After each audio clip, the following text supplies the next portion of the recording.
All right, everybody. So the term late stage rehab should not necessarily just be like proprioception and reactive type stuff. Sure, that's part of it, but that's like what you're doing right before you get back to your sport, right? So ideally, we're marrying what happens in general physical therapy with what happens in strength and conditioning and bridging those together. And that's that late stage rehab piece that we're liking to talk about. So obviously, it depends on the physical therapy, but hopefully they've been doing eccentric training, isometrics, general strength training, and then a lot of times that's kind of where it ends, maybe when they get into some plyometrics.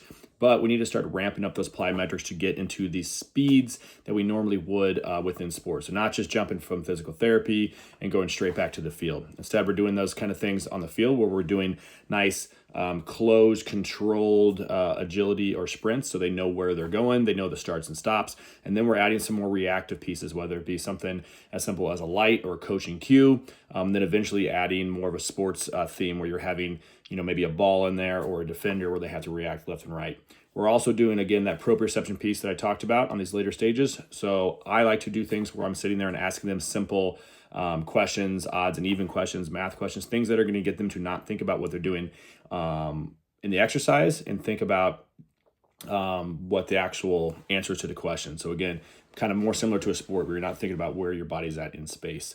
So again, all this stuff needs to ramp up slowly, building back up, just the same way we did build up the strength, same way we're going to build up power. It's the same way we're going to build up acceleration, agility, and again, proprioception, reaction, all that kind of stuff too. So just think about those overall progressions and how you want to best prepare your athlete to get them back on the field before they really get back on the field. So when they get back in their field, they can really go back to practice and they have the strength, the power, the agility, but also the capacity and all those kinds of things to really, succeed.